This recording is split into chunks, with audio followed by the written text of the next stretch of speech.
अस्सलाम वालेकुम वरहमतुल्लाहि वबरकातुहू। दोस्तों, आउं आहियां अली हसन अब्बासी।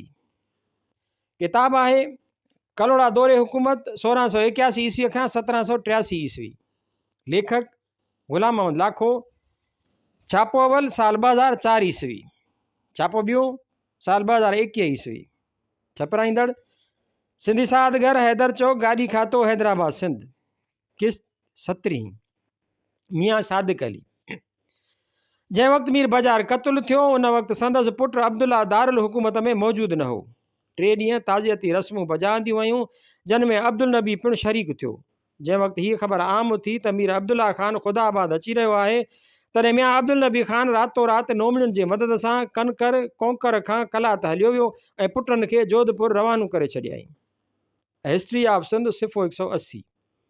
मियाँ जा घर भाती पोकरनि रस्ते जोधपुर पहुता। मीर अब्दुल्ला खे टालपुरनि पंहिंजो सरदार चूंडियो। टालपुरनि सलाह करे मियाँ सादिक अलीअ खे हुकूमत जे गादीअ ते विहारियो। लबे तारीख़ सिंध सिंधी छापो सिफ़ो 161। अब्दुल मजीद जोखे सादिक अलीअ खे यार मोहम्मद जे औलाद मां लिखियो आहे। तारीख़ बलोची सिफ़ो 52। ख़ुदादाद ख़ान मूजिबि नओं हुक्मरान ग़ुलाम हुसैन जो पुटु हो। लबे तारीख़ सिंध सिफ़ो 161। ग़ुलाम रसूल महर बिन उनवान ते बहस कयो आहे। तारीख़ कलोड़ा जिल्द ॿियो सिफ़ो 723 खां 724। मुंहिंजी तहक़ीक़ मूजिबि मियाँ सादिक अली मियाँ ग़ुलाम हुसैन जो पुटु ऐं मियाँ यार मोहम्मद जो पोटो हो। मियाँ सादिक अली हुक्मरान बनियो ऐं मीर अब्दुल्ला ख़ान हुकूमत जो मदारुल महाम बणिजी वियो। तॾहिं सिंध तरफ़ जोधपुर जे लश्कर जे अचण जा इतला पहुता। मियाँ सादिक अली ऐं मीर अब्दुल्ला लश्कर वठी जोधपुर तरफ़ रवाना थिया। जोधपुर जे राजा पंहिंजे पुट खे लश्कर ॾेई अब्दुल नबीअ जी मदद में मोकिलियो। 1195 हिजरी 1781 ईस्वीअ में खिपरे तालके जे चौदंगे ॻोठ वटि जोधपुर ऐं सिंध जे लश्कर में मोहरिको थियो। रायचंद हरिजन तारीख़ रेगिस्तान भाङो पहिरियों सिफ़ो 186। जोधपुरनि हारायो ऐं सिंध जे लश्कर खे झझो माले गनीमत हथ आयो। हिन जंग खां पोइ ख़ुदि अब्दुल नबी रियासत कलात जे कसीर लश्कर सां सिंध तरफ़ आयो। रियासत कलात जे हाकिम जो न्याणो मीर ज़रक ख़ान ज़हरी बि लश्कर सां गॾु हो। मियाँ सादिक अली ऐं मीर अब्दुल्ला लश्कर खे लाड़काणे तरफ़ चालक पुल वटि ललकारियो। जंग हलंदे मियाँ अब्दुल नबी मियाँ सादिक अलीअ खे गोशाइतो करे छॾियो। हीअ हालत ॾिसी टालपुरनि में घणो जोश पैदा थियो। ज़बरदस्त लड़ाई थी जंहिंमें ज़रक ख़ान ज़हरी महराब जतोई ऐं आडो जतोई मारिजी विया। अब्दुल नबी जंग हाराए कलात ॾे भॼी वियो। रियासत कलात पारां मियाँ अब्दुल नबीअ जे ख़र्च पखे लाइ हाजीपुर तालके जे महसूल जो अधु मुक़ररु थियो। तारीख़ कलोड़ा जो ॿियो सिफ़ो 726 खां 728। मीर अब्दुल्ला ख़ान हिन जंग खां पोइ ख़ुदाबाद मोटी आयो। हिन सॼो तवजो मुल्क जे इंतिज़ाम ऐं इस्लाह तरफ़ कयो। पाण हिकु फ़रमान जारी करे पेशकश ऐं सरशुमारीअ जहिड़ा महसूल ख़तमु करे छॾियाईं। अब्दुल नबी सिंध मां भॼी मदद लाइ अफ़गान दरबार में पहुतो। वॾी जिदोजहद खां पोइ दरबार मां मदद ख़ान जे नाले फ़रमान जारी थियो त अब्दुल नबी सां गॾु सिंध वञी हिन जी फ़ौजी मदद करे। तारीख़ बलोची सिफ़ो 56। यादि रहे त तैमूर ऐं सुलेमान में इक़्तिदार जे लाइ थियल जंग वक़्तु दिलावर ख़ान इसहाक ज़ई अहम किरदारु अदा कयो। बाद में तैमूर ख़ुशि थी हिन खे मदद ख़ान जो ख़िताब ॾिनो हो। दरबार मां कलात जे हाकिम मीर नसीर ख़ान जे नाले फ़रमान जारी थियो त मदद ख़ान जी मदद करे अब्दुल नबीअ खे तख़्त नशीन कयो वञे। मदद ख़ान देरे इस्माइल ख़ान खां बहावलपुर पहुतो। तॾहिं अब्दुल नबीअ खे चयो वियो त वाइदे कयल रक़म जो अधु फ़िलहाल ॾिनो वञे। मोट में हिन खे चयो वियो त समूरी रक़म किले में पूरियल आहे, फ़िलहाल फुरलुट ते गुज़ारो कयो वञे। हीअ ॿुधी मदद ख़ान सख़्तु बरहम थियो ऐं अब्दुल नबीअ जे ख़ासि माण्हुनि ते तशदुद करणु शुरू कयाईं। तारीख़ कलोड़ा जुल्द ॿियो सिफ़ो 731 खां 733। हीअ इतला ख़ुदाबाद पहुतो त मीर अब्दुल्ला ख़ान ॿियनि टालपुरनि सां सलाह कई। मीर फ़तेह ख़ान चयो त बादशाही लश्कर सां कीअं साम्हूं थियो। मीर अब्दुल्ला लश्कर वठी मदद जे पीछे में निकिरी पियो। मीर फ़तेह ख़ान ऐं मिर्ज़ा फ़कीर ख़ुदाबाद में रहिया, लेकिन पोइ हीअ बि लश्कर वठी संदन पुठियां विया। जॾहिं ॿिन्ही धुरियुनि जी मुलाक़ात थी तॾहिं फ़तेह ख़ान चयो त अॻिराई न कबी, अलबत्ता मदद जो लश्कर जंग करे त पोइ असीं बि जंग कंदासूं। तारीख़ कलोड़ा जुल्द ॿियो सिफ़ो 733 खां 738। मदद ख़ान खे टालपुरनि जे चुरपुर जो इतला मिलियो। हिन एलची मोकिले पैगाम ॾियारियो त असीं ख़ुदाबाद पहुची पूरल रक़म हथ करे वापसि हलिया वेंदासीं। पर जे रक़म न हूंदी त बादशाह खे रिपोर्ट ॾेई हमेशह लाइ अब्दुल नबीअ जो पतो काटे छॾींदासीं। मदद खे दरिया जे रस्ते ख़ुदाबाद वञण जी इजाज़त ॾिनी वई। टालपुर लश्कर वठी उमरकोट ॾे राही थिया। अब्दुल नबी ख़ुदाबाद पहुतो तॾहिं मदद खेसि ख़ज़ाने ॾेखारण लाइ चयो। अब्दुल नबी पंहिंजनि माण्हुनि खे डोड़ायो त आसपास जे ॻोठनि खे फुरियो, जो कुझु जो हथ अचे खणी अचो त पठाण जो पेट भरियो। हिन अफ़रा तफ़रीअ में ख़ल्क़े ख़ुदा वॾी आज़ार ऐं मुसीबत में अची वई। तारीख़ कलोड़ा जुल्द ॿियो सिफ़ो 738 खां 742। मदद जे ज़्यादतियुनि ऐं ज़ुल्म तोड़े फुरलुट जूं ख़बरूं जॾहिं उमरकोट पहुतियूं त मीर अब्दुल्ला घणो परेशान थियो। मीर फ़तेह ख़ान खे चयाईं त तुंहिंजी तदबीर ते हली सॼे मुल्क खे नाहक मारायोसीं। ॿियनि सरदारनि अब्दुल्ला ख़ान खे चयो त असीं तुंहिंजे हुकुम जा पाइबंद आहियूं।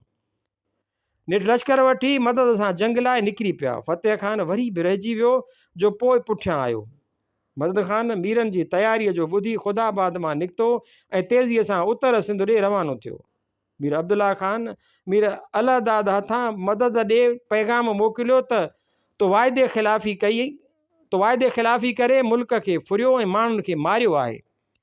जवाब में मदद पैगाम मोकिलियो त दरबार मां माण्हू आयो आहे त सिंध में इक़्तिदार अब्दुल्ला ख़ान खे ॾियारियो, ख़िराज जे अदायगीअ जो वाइदो वठो ऐं सुलह करे मोटी अचो। ऐं मूं वटि अचो त मसइले जो निबेरो करियो। तारीख़ कलोड़ा जुल्द ॿियो सिफ़ो 746 खां 750। मीर फ़तेह ख़ान सुलह लाइ ज़ोर भरियो। अब्दुल्ला ख़ान चयो त तूं भली मदद सां सुलह कर, असीं जंग कंदासीं। मसइले जो ॿियो को बि हल कोन्हे। फ़तेह ख़ान ऐं बागो फ़कीर उमरकोट हलिया विया। टालपुर सरदार अब्दुल्ला जी क़यादत में जंग लाइ दीनगढ़ रवाना थिया। तारीख़ कलोड़ा जुल्द ॿियो सिफ़ो 751 खां 758। मदद खे मीरनि में तफ़रक़े जी ख़बर पई त ॾाढो ख़ुशि थियो ऐं तेज़ीअ सां उमरकोट रवानो थियो। उते पहुची फ़तेह ख़ान सां ॻाल्हि ॿोल ज़रिए सुलह कयो वियो। मीर फ़तेह ख़ान कैंप में पहुतो तॾहिं हिन खे वठी अफ़गान लश्कर रोहिड़ी रवानो थियो।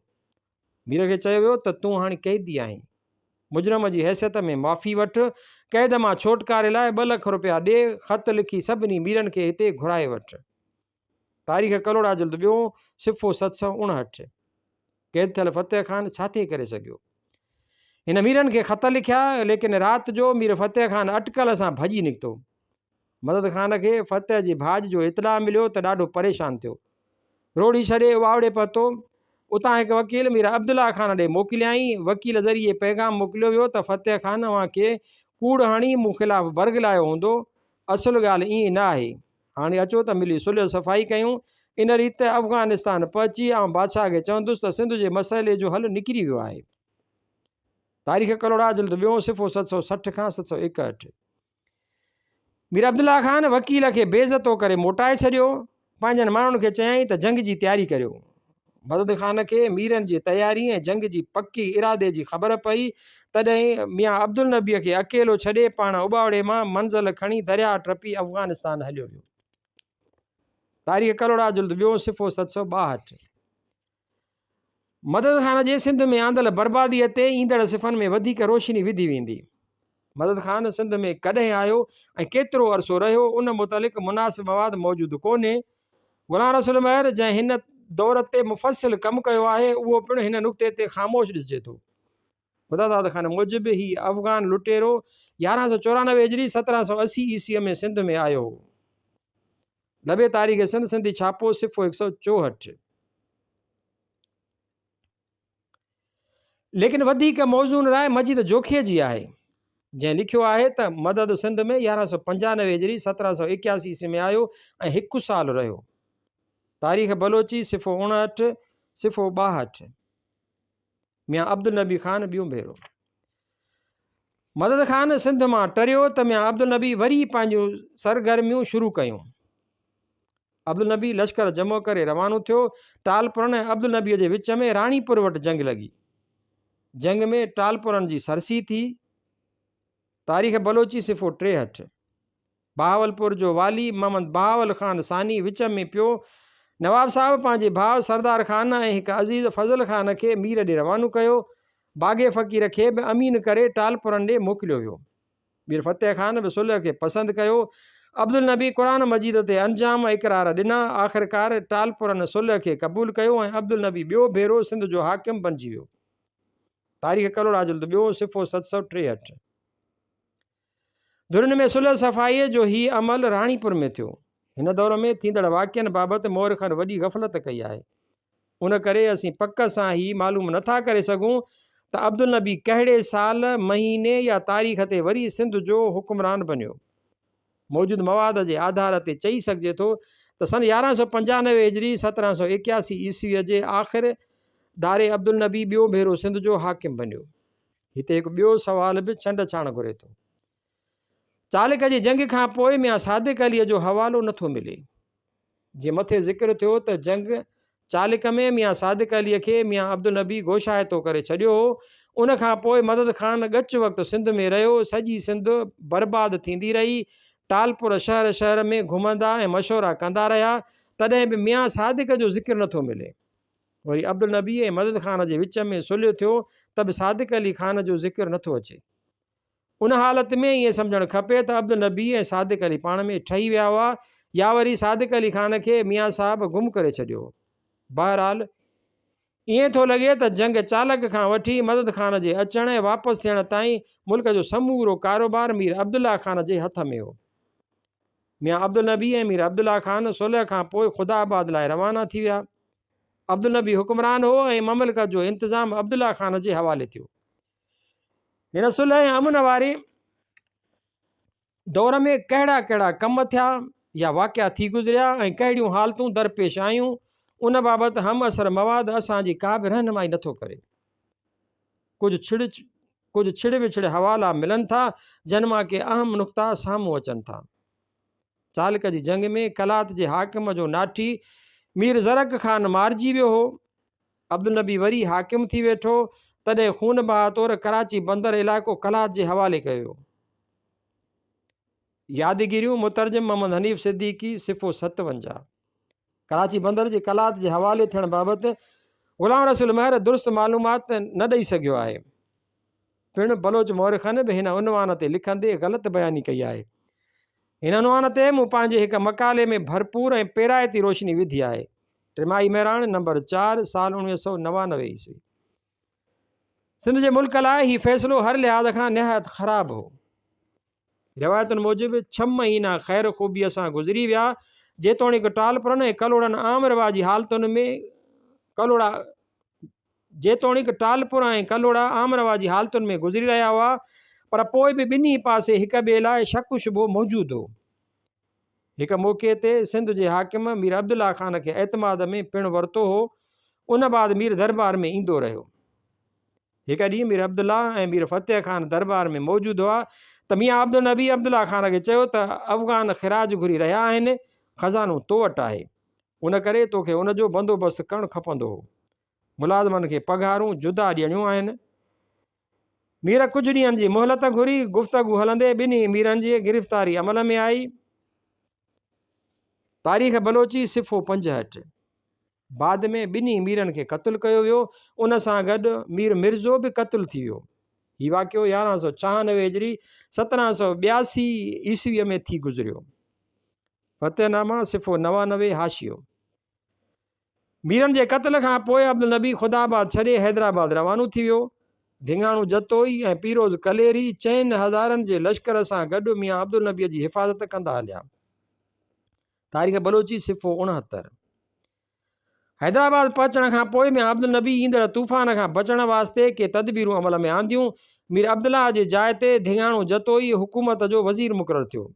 लाखाट जी जागीर हिन खे मिली जंहिंजी सालाना आमदनी 3-4 लख हुई। ॿी रिवायत मूजिबि अब्दुल नबीअ जी वालदा मोहम्मद हसन ख्वावड़ खे हरमसराय जे दरवाज़े ते सॾायो। वफ़ादारीअ जो हलफ़ वठी हसन खे अमीर उल उमरा जो लक़ब ॾिनो। क़ीमती खिलत ऐं कलंगी ॾिना विया। तारीख़ कलोड़ा जुल्द 2 सिफ़ो 772 सिफ़ो 775। मीरनि जी जंगी तयारीअ जूं ख़बरूं हैदराबाद पहुतियूं त अब्दुल नबी ख़ौफ़ज़दा थी वियो। हिन उमरकोट जो क़िलो ऐं परगि॒णो जोधपुर जे महाराजा भजी सिंह खे ॾेई खांसि मदद जी घुर कई। फुलू सिंह जी क़यादत में राजा हिकु लश्कर मोकिलियो, पर मियां वटां ख़र्च न मिलण करे जोधपुरी मोटी विया। बहरहाल उन वक़्तु उमरकोट जोधपुर जे कब्ज़े में अची वियो। रायचंद हरिजन तारीख़ रेगिस्तान भाङो पहिरियों सिफ़ो 190 खां 191। ईअं बि थी सघे थो त मियां अब्दुल नबी वरी हुकूमत मिलण शर्त जोधपुर खे उमरकोट जो क़िलो ऐं परगि॒णो ॾिनो हुजे, जॾहिं त कराची बंदर ख़ाने कलात खे ॾिनो वियो। कलोड़नि जे हुकूमत जो ख़ात्मो। मीर अब्दुल्ला ख़ान ऐं मीर फ़तेह ख़ान जे क़त्ल वक़्तु ॿिया टालपुर सरदार टंडो मिठा ख़ान जूणे जो में हुआ। मीर फ़तेह अली ख़ान ऐं मीर सोराब वग़ैरह ही ख़बर ॿुधी बहावलपुर हलिया विया। ॿिया बलोच बि हिन वाक़िए जो ॿुधी लाड़ ऐं कच्छ ॾे फ़रार थी विया। मीर फ़तेह अली मदद लाइ बहावलपुर जे नवाब खे अपील कई। कुझु ॾींहंनि अंदरि मीरनि ते वाज़ियो थी वियो त नवाब साहिबु असांजी मदद कोन कंदो, तंहिं करे असांखे पंहिंजनि वसीलनि ते भरोसो रखी जंग जी तयारी करणु खपे। तारीख़ बलोची सिफ़ो 69। हिन फ़ैसिले खां पोइ मीर फ़तेह अली ख़ान टालपुरनि खे साण करे बहावलपुर खां सिंध तरफ़ रवानो थी वियो। मीर सोराब खे लाड़ तरफ़ मोकिलियो वियो त जीअं बलोचनि जो वधीक लश्कर वठी अचे। मियां अब्दुल नबी पारां पेरोज़ कलेरी ऐं धिंगाणो जतोई मुक़ररु कया विया त उहे टालपुरनि जी चुरपुर ते निगाह रखनि। तारीख़ बलोची सिफ़ो 70। ॿई लश्कर आम्हूं साम्हूं थिया त दूबदू जंग शुरू थी वई। तीरनि तफ़ंगनि जी ज़बरदस्त लड़ाई थी। कलेरी ऐं जतोई मुक़ाबिलो न करे सघिया ऐं तंबू तूलान टोड़े सामान छॾे वठी भॻा। जॾहिं मियां वटि पहुची माजरा बयानु कयाऊं त अब्दुल नबी ॾाढो नाराज़ थियो। हिननि ते लानतूं विधाई ऐं चयाईं तव्हां नामर्द आहियो, ॿारनि वांगुरु मैदान छॾे भॻायो। पेरोज़ कलेरीअ खे त संदसि पंहिंजे पुट बि टोकियो। तारीख़ बलोची सिफ़ो 70। कलोड़नि ऐं टालपुरनि में ही पहिरीं लड़ाई हुई। जंग बाबति मथे जो कुझु ज़िक्र थियो, उहो हिन जंग खे हिकु वेझे मोरिख़ जो बयानु आहे। हिकु ॿिए वेझे ज़रिए जे हवाले सां ग़ुलाम रसूल महर हिन मोरिख़े ते रोशनी विधी आहे। टालपुरनि पंहिंजा ॿार बचा दीनगढ़ पहुचाया। सरदार फ़तेह अली वटि 6000 बलोच हुआ। हिन सां गॾु मीर सोराब, मीर बागो ख़ान, मीर ठारो ख़ान ऐं मीर अलहयार हुआ। बाद में मीर सोराब खे वधीक लश्कर लाइ वंगी मोकिलियो वियो। तारीख़ कलोड़ा जुल्द ॿियो सिफ़ो 771। मियां अब्दुल नबी पंहिंजनि सिपह सालारनि खे हिदायत कई त मीर फ़तेह अली ख़ान खे ख़तमु करण जो ही बहितरीनु मौक़ो आहे। हिकु त हिन वटि लश्कर थोरो आहे ऐं ॿियो त मीर सोराब बि वटसि मौजूदु कोन्हे। ग़ुलाम हसन झंझण पुट अला बख़्श पेरोज़ कलेरी ऐं धिंगाणो जतोई 10,000 लश्कर वठी अॻिते वधिया। सरकारी लश्कर वटि शामियाना, तोबूं, बोरची खानो ऐं ॿियो घणो सामान हो। मीर फ़तेह अली ख़ान वॾी जोश में हो। हिन मीर सोराब जे अचण खां अॻु कलोड़नि जे लश्कर ते हमिलो करे ॾिनो। कलेरी ऐं जतोई शिकस्त खाई भॼी विया। तारीख़ कलोड़ा जुल्द ॿियो सिफ़ो 772 खां 773। हीअ जंग किथे थी ऐं कॾहिं थी उन बाबति मालूमात मौजूदु कोन्हे। मथे ज़िक्र थियो आहे त टालपुरनि पंहिंजा ॿार बचा दीनगढ़ छॾिया, पोइ लश्कर वठी उॿाड़े पहुता ऐं पोइ मीरपुर आया।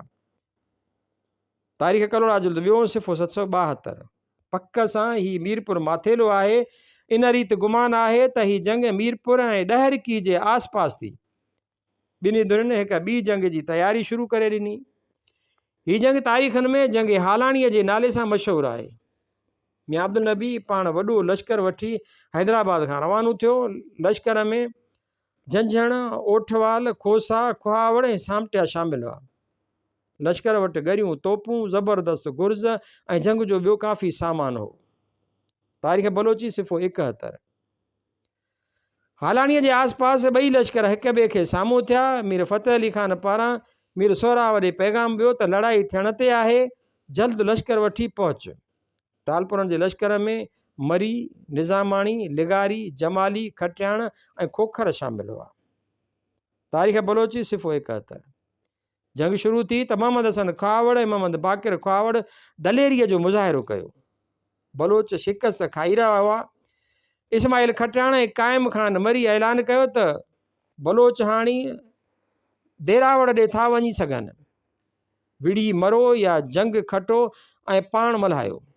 उन बाद घमसान जी लड़ाई शुरू थी वई। ख्वावड़नि ॿई भाइर खे ज़िरहूं पहिरियल हुयूं। ॿई भाइर क़ाइम मरी ऐं इस्माइल खटियाण जे हथ लॻा, खेनि ज़िंदह पकिड़े क़तलु कयो वियो। मुराद अली कलेरी, फरीद सामटियो ऐं ॿिया सरदार विढ़ंदे मारिजी विया। ॿिए तरफ़ खां क़ाइम मरी मारिजी वियो, के ॿिया सालार बि कतब आया। हैबत पखियण लाइ ख्वावड़ भाइरनि जूं सिसियूं कपे नेज़नि ते टंगे मैदान ते घुमायूं वयूं। हीउ मंज़र ॾिसी कलोड़नि जो लश्कर भॼणु लॻो। मियां अब्दुल नबी बि मैदान छॾे हलियो हुयो। तारीख़ बलोची सिफ़ो 72। ॿियनि माख़ज़नि जे आधार ते हिन जंग बाबति कुझु वधीक नुक़्ता पिणु मिलनि था। मोहम्मद हसन ख्वावड़ खे मियां अब्दुल नबी सिपह सालार मुक़ररु कयो। लेखी, खोसा, नोमड़िया ऐं अफ़गान सरकारी लश्कर में शामिल हुआ। सरदार ख़ान इसाक शाह खे मोहम्मद हसन जो मददगार मुक़ररु कयो वियो। लश्कर में 30,000 सिपाही हुआ। तारीख़ कलोड़ा जिल्द 2 सिफ़ो 775। मोहम्मद हसन फ़ौज वठी अॻिते रवानो थियो। बाद में ख़ुदि अब्दुल नबी वधीक लश्कर गॾु करे हिन जे पुठियां निकितो। आख़िरकार हालाणीअ वटि अची मंज़िल अंदाज़ थिया। अलहदाद लेखे ग़ुलाम हसन झंझण, ताजो सामटियो, धिंगाणो जतोई, पेरोज़ कलेरी ऐं पेरोज़ टालपुर फ़ैरोज़ कलोड़नि जे लश्कर में हुआ, जंहिंजो तादादु 30,000 खां वधीक हो। लड़ाई शुरू थी त मीर सोराब पिणु 30,000 बलोच वठी पहुची वियो। शुरूअ में तौबुनि ऐं बंदूकुनि जी लड़ाई थी। बाद में फ़तेह अली ख़ान घोड़नि तां लही हथो हथ विढ़णु शुरू कयो। मोहम्मद हसन खे ख़ैरे मरीअ मारे विधो। पोइ मोहम्मद बाक़र लश्कर जी क़यादत कई, सो बि विढ़ंदे मारिजी वियो। ताजो लेखीअ जे भाउ अलहदाद खे मीर ग़ुलाम अलीअ क़तलु कयो। ताजो सामटियो मीर सोराब तां पूरो थियो। मीर अलयार, मीर ठारे ऐं मीर बागे बि घणनि खे मारे पूरो कयो। नेठि कलोड़नि जे लश्कर भाॼ खाधी ऐं पोइ अब्दुल नबी पाण बि मैदान छॾे भॼी निकितो। पाण सिंध छॾे कलात हलियो वियो। तारीख़ कलोड़ा जिल्द 2 सिफ़ो 776 खां 777। जंग खां पोइ टालपुरनि सोच वीचार बाद फ़ैसिलो कयो त कंहिं बि कलोड़े खे हुकूमत न ॾिबी। सिंध जो नओं हाकिम ख़ुदि मीर फ़तेह अली ख़ान बणियो। ईअं सिंध जी हुकूमत कलोड़नि जे हथनि मां निकिरी टालपुरनि जे हथनि में अची वई। हिकु ख़ानदान तारीख़ जे सिफ़नि तां गुम थियो ऐं ॿियो ख़ानदान इतिहास जे वर्कनि ते निर्वार थियो। हीअ जंग ऐं तारीख़ी तब्दीली 1198 हिजरी 1783 ईस्वीअ में आई। नओं हाकिम मीर फ़तेह अली ख़ान मीर बहराम ख़ान जो पोटो, मीर सोबदार जो पुटु, मीर बजार जो भाइटियो ऐं मीर अब्दुल्ला जो सोटु हो। बिलावल लेखी समुंड रस्ते हालार ॾे भॼी वियो। ताजो जतोई ऐं धिंगाणो जतोई माफ़ी वठी मीर फ़तेह अली ख़ान जी इताअत कई। तारीख़ कलोड़ा जिल्द 2 सिफ़ो 778 खां 779। इन रीते कलोड़नि जी हिकु सदीअ जी हाकिमियत जो ख़ात्मो थियो। मियां अब्दुल नबी कलात पहुतो। वॾी मिंथ मेड़ खां पोइ हिन खे मदद लाइ लश्कर ॾिनो वियो। ॿिए तरफ़ बिरोहिन मीर फ़तेह अली ख़ान खे बि अहिड़ो इतला ॾिनो ऐं वज़ाहत कई त अब्दुल नबी असांखे ॾाढो सतायो आहे। असांजे फ़ौज जो सिंध में अचण जो मक़सदु मुल्क में जंग न आहे। असां अब्दुल नबीअ खे चयो आहे त फ़क़ति तोखे ख़ुदाबाद पहुचाइणु असांजो कमु आहे। असीं तो लाइ वधीक कुझु बि नथा करे सघूं। इन सूरत में असांजे लश्कर सां जंग न कजो। टालपुरनि वाज़िह करे छॾियो त जे कलात जो लश्कर दरिया टपियो त असीं जंग कंदासीं। मीर फ़तेह अली शिकार लाइ पासे ते हलियो वियो, मगर हालतुनि खां बाख़बर रहंदो आयो। तारीख़ कलोड़ा जिल्द 2 सिफ़ो 780। कला जे लश्कर हटड़ी सेविस्तान पहुची मियां अब्दुल नबीअ खां ख़र्चु तलबियो। ख़र्चु न मिलण ते बिरोही मोटी विया। मीर नसीर ख़ान पंहिंजे लश्कर खे मना कई हुई त सिंध में फुरलुट खां पासो कयो वञे। हूअं बि इलाइक़ो अॻे ई एतिरो त फुरिजी चुको हो जो आम माण्हुनि खे घरनि में काठी बि न बची हुई। उन करे धारे लश्कर अहले सिंध खे फुरण बजाए ख़ुदि मियां जी ज़ाती मिल्कियत खे फुरियो ऐं लुटियो। तारीख़ कलोड़ा जिल्द 2 सिफ़ो 780 खां 781। हिन दौर में मियां जी मदद लाइ जोधपुरी बि अॻिते वधिया, मगर पोइ उहे बि वापसि मोटी विया। हिन दौर में मीर सोहराब जो भाउ मीर ग़ुलाम अहमद उमरकोट तरफ़ जोधपुरनि सां झड़पुनि में मारिजी वियो। हीउ वाक़ियो 1197 जी 1783 ईस्वी में थी गुज़रियो। तारीख़ करोड़ा जिल्द 2 सिफ़ो 779। अब्दुल मजीद जोखीअ हिन वाक़िए बाबति के नवां नुक़्ता ॾिना आहिनि। मियां अब्दुल नबी कुझु वक़्त खां पोइ मुराद अलीअ जी क़यादत में बिरोही लश्कर वठी जंग लाइ सिंध तरफ़ वधियो।